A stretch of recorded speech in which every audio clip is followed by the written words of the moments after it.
Le calme des retours à Butembo après un avant-midi mouvementé causé par la colère des conducteurs des taxis-motos qui manifestaient contre la mort par balle de l'un de leurs.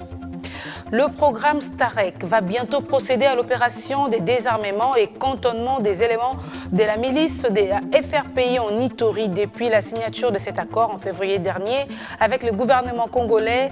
L'heure est maintenant à l'action, bien que la date du début n'est pas encore connue. Bienvenue à tous dans ce nouveau journal. Madame, Messieurs, nous sommes à Kinshasa. Si vous nous rejoignez, 17, c'est le nombre de nouveaux cas de coronavirus confirmés ce lundi matin dans le Congo central. Parmi ces cas, 14 sont des Matadi, un cas à l'hôpital Saint-Luc de Kisantu, mais venu de Mbanzangungu, un à Boma et un autre cas à Lukala. Le cumul des cas dans cette province passe donc de 55 à 72. On parle par ailleurs des 2 guéris déclarés par l'INRB. Les explications de Dadi Simbadio. C'est un véritable chasse croisée. 3 nouveaux foyers du coronavirus s'ajoutent dans la province du Congo central, pendant que le chef-lieu Matadi enregistre des guérisons. À en croire la coordination provinciale de la riposte de Covid-19, la situation épidémiologique du dimanche 17 mai 2020 fait état de 17 nouveaux cas. Un à Kisantu a rapporté le site d'information générale en ligne infobacongo.net, un à Boma, un autre à Lukula et 14 à Matadi, dont 8 dans la zone de santé urbano-rurale de Matadi. Le total des patients est de 72 depuis le début de l'épidémie, a précisé les mêmes sites. Matadi, capitale de la province du Congo central, à elle seule compte 69 cas. Cependant, si la progression vertigineuse de la maladie à coronavirus fait frémir, une lueur d'espoir pointe tout de même à l'horizon avec la guérison des malades sur l'une des sites d'info, Infoba Congo. Ayant suivi leur traitement, les résultats des échantillons envoyés à l'INRB sont formels. Les 2 premières personnes touchées par la Covid-19 à Matadi, dont un Congolais et un expatrié, ont été déclarés guéris à l'issue des contrôle s'est réjoui un professionnel de santé de la ville portuaire. C'est un indicateur positif pour la province et une preuve que la prise en charge porte ses fruits. Il s'y est de rappeler que lors de son séjour au Congo central, le ministre de la Santé publique du gouvernement central a procédé à la remise des kits de prise en charge des malades à la coordination provinciale de la riposte contre le coronavirus que pilote le gouverneur Atou Matouban Nkoluki. Docteur Eteni Longondo qui a visité les différents sites d'isolement des malades de Covid-19 disséminés à travers Matadi, Kimpese, Mbanzangungu et Kisantu en a profité pour sensibiliser la population de la province chère au prophète Simon Kimbangu sur le respect des gestes et barrières pour barrer la route à la propagation de cette pandémie, notamment les ports obligatoires des masques. Dadi Simbadio, Matadi, Biwan.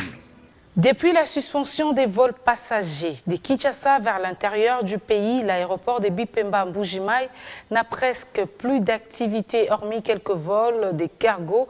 Dans la semaine, aucun avion n'atterrit dans le chef-lieu du Kasaï oriental. Du coup, toutes les activités autour de l'aéroport ont pris un sacré coup.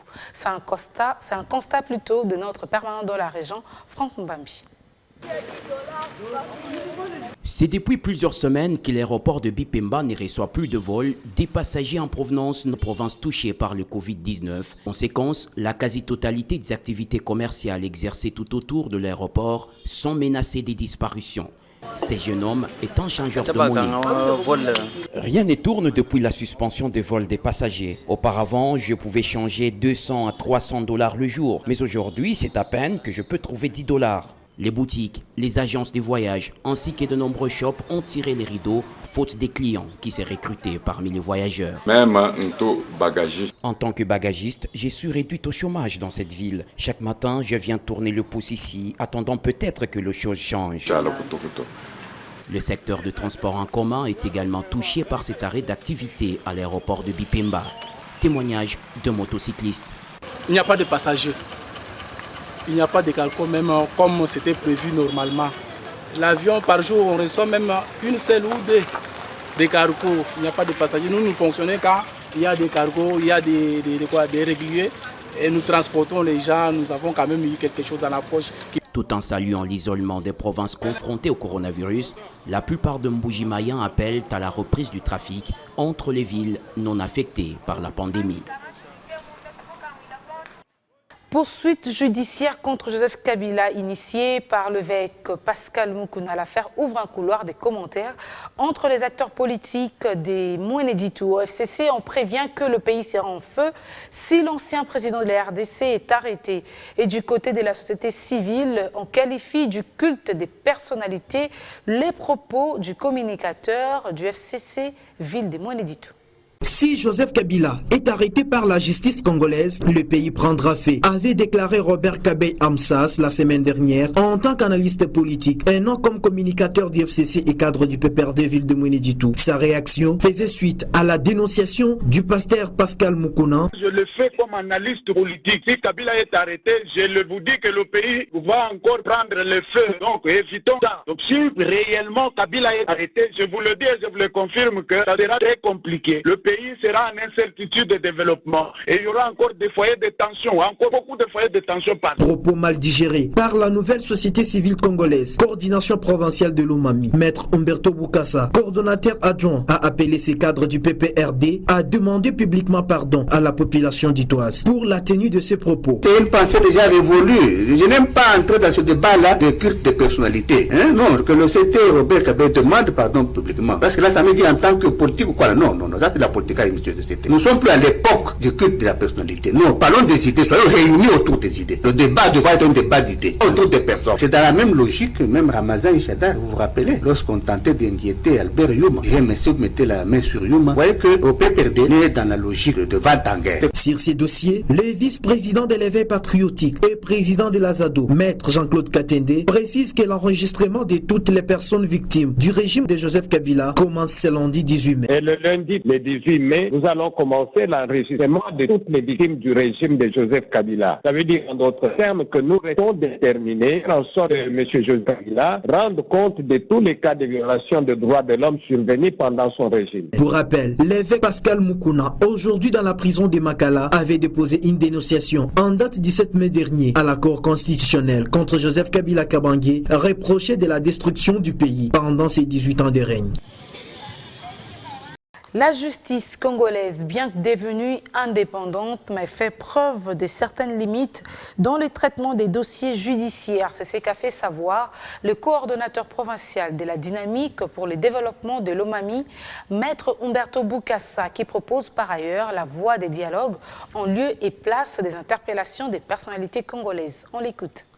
Je crois que par rapport à la situation qui est la nôtre, j'avais préféré emboîter l'esprit du chef de l'État qui avait dit qu'il n'allait pas fouiner dans le passé. Et même le peuple congolais peut suivre cet exemple-là. Mais malheureusement, il y a des victimes réelles, au supposé, du régime passé, des 18 ans de l'ancien président Joseph Kabila.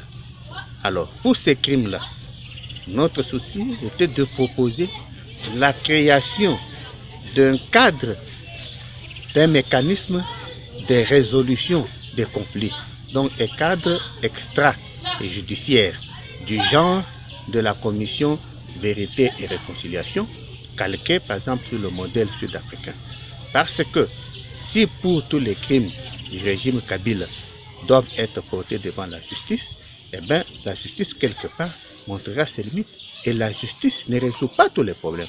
Voilà pourquoi nous avons souhaité que le mettre en place la commission Vérité et Réconciliation, devant laquelle toutes les victimes, devant laquelle toutes les dénonciations des crimes, des infractions commises sous le régime passé soient portées avant de saisir la justice. Sinon, à un moment donné, nous risquons de vivre la République des juges. Je vous le disais à l'ouverture de ce journal, à Boutembo, les activités étaient de nouveau perturbées dans les premières heures de l'avant-midi de ce lundi. Les conducteurs des mototaxis ont manifesté leur colère face au meurtre par balle de l'un de leurs la nuit de samedi à dimanche dernier. Des barricades ont été visibles sur différentes artères de la ville. Sur le boulevard Joseph Kabila Kabange, tout comme sur d'autres artères secondaires, des barricades étaient visibles dès les premières heures d'avant-midi de ce lundi. Les taximens manifestaient leur ras-le-bol face à l'insécurité vécue dans cette ville. Pourquoi l'insécurité refait surface à Boutembo? Dites-moi, les autorités, franchement, nous ne savons pas ce qu'elles font pour notre sécurité dans cette ville. Nous sommes vraiment déçus. Nous barricadons la route pour justement exprimer notre colère. Nous sommes vraiment fâchés. La nuit du samedi au dimanche dernier, un conducteur de taxi-moto a été tué par balle par des hommes inconnus. Depuis dimanche, il se constate une certaine agitation dans le chef des taximens, chose que comprend facilement cet habitant. Psychologiquement, on ne sait pas s'il faut condamner ou pas parce que chaque structure a sa façon de pleurer et comme humains, nous pensons que ce qu'ils font, c'est à peu près ce qui vient des fonds de leur cœur et qui donc, s'il y a une autre façon de pleurer, c'est peut-être quelqu'un qui peut aussi manifester sa façon.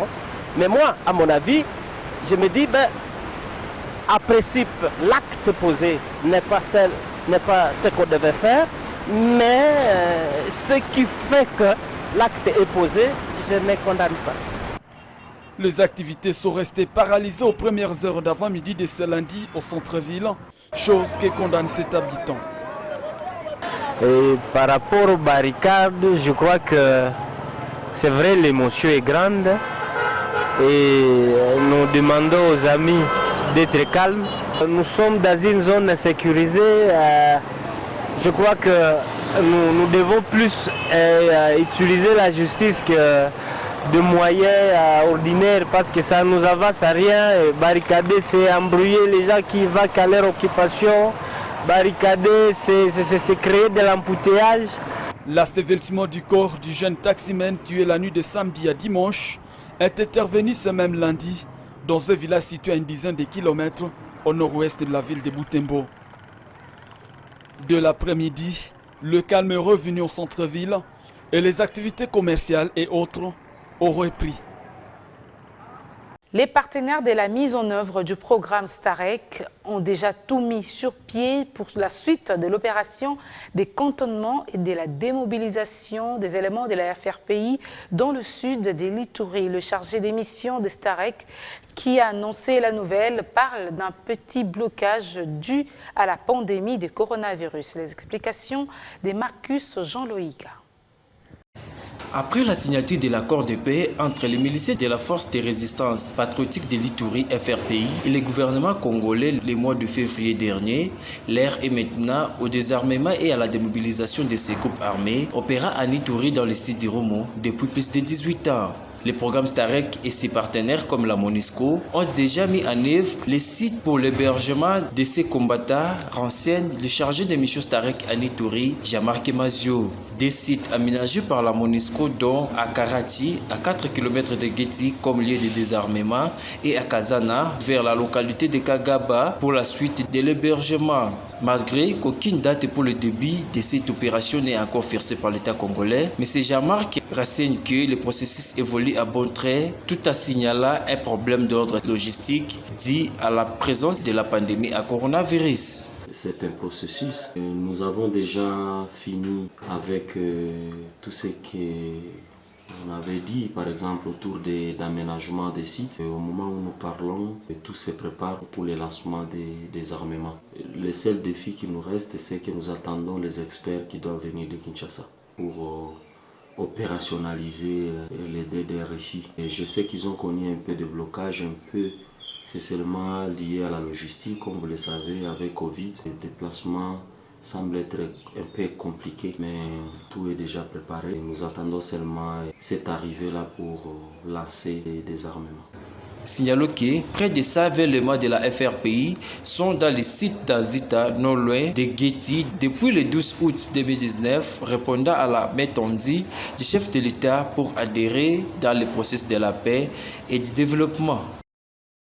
Madame, Monsieur, voilà donc qui met un terme à cette édition d'actualité des provinces. Merci de votre fidélité et à demain pour un nouveau journal.